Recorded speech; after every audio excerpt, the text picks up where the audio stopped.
पुराण का श्री धाम वृंदावन की इस पावन भूमि में आज मंगलमय शुभारंभ।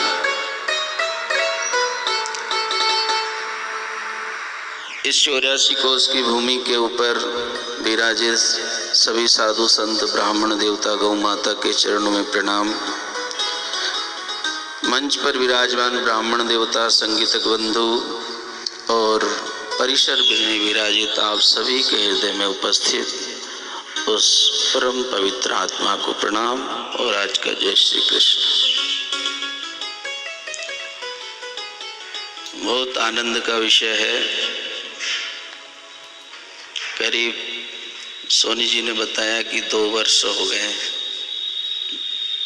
बिछड़े हुए, और ये धरती जो है मिलाने की है। राधे राधे श्याम मिला दे।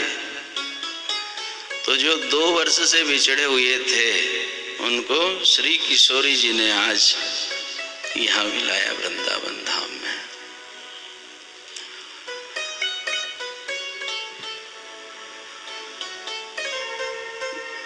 दो वर्ष के बाद फिर से भगवान ने कृपा की और श्री धाम वृंदावन की पावन भूमि में फिर से कथा का आज शुभारंभ हो रहा है तीर्थों की श्रृंखला में।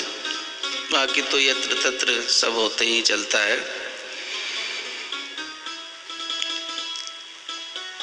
लेकिन इसमें एक बात कल से ही मेरे मन में आ रही थी कि बहुत पवित्र भूमि है ये, और इसमें आना सौभाग्य की बात तो है ही है। लेकिन कोई अपने मन में ये विचार मत करना कि हम पुण्य के कारण आ गए, कि हमारे पुण्य थे उसके कारण यहाँ आ गए।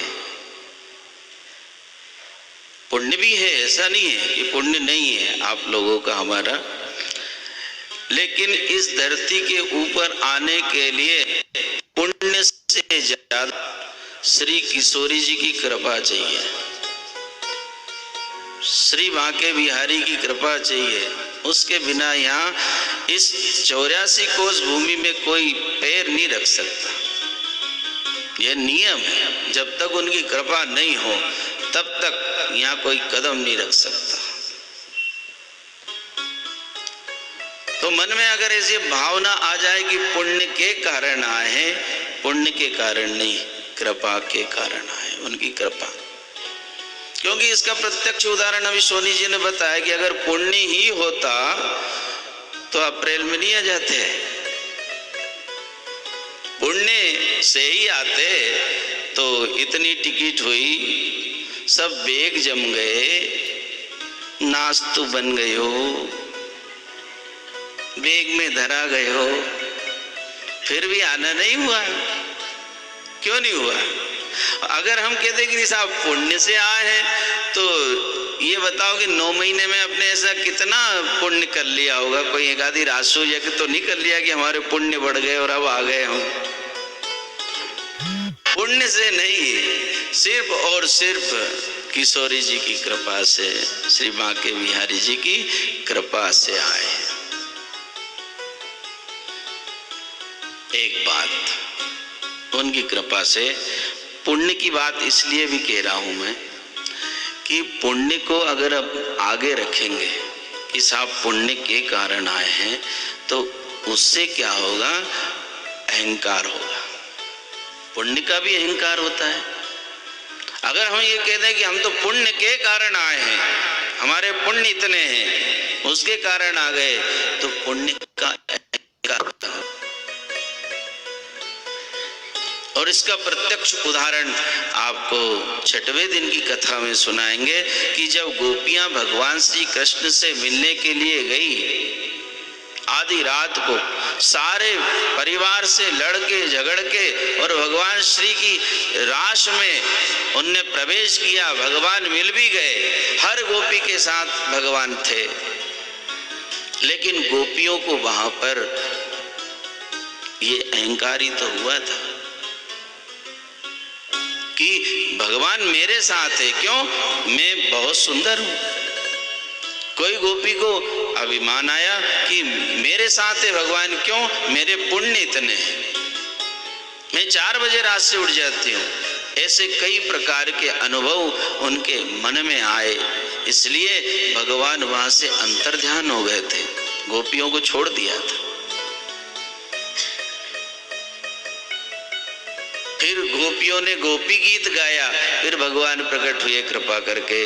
तो मन में कहीं ऐसा विचार नहीं आ जाए कि हम पुण्य के कारण श्री धाम वृंदावन में आ गए, कि हम बहुत बार आ गए, कई बार आ गए, कई बार आ गए होंगे, लेकिन कृपा से ही आए होंगे, नोट टिकट से नहीं।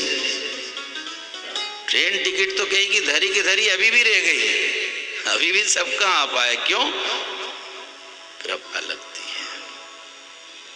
खैर कोई कारण है, उसको हम कोई हास्य के उसमें नहीं ले रहे हैं, लेकिन कृपा बहुत जरूरी है।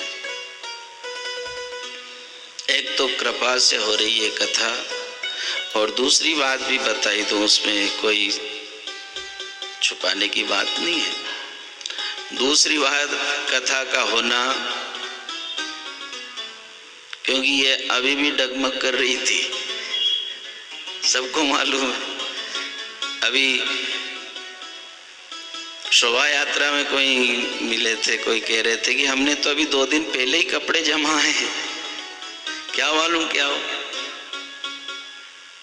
लेकिन इसके साथ एक और सुयोग बना, और वो बना आदरणीय पटेल साहब का। पटेल साहब ने एक बात बहुत सुंदर कही थी, जब ऐसी मीटिंग हो रही थी समिति की, तो जो हमारी समिति के स्तंभ पुरुष हैं आदरणीय संतोष जी पटेल सक्तापुर वाले,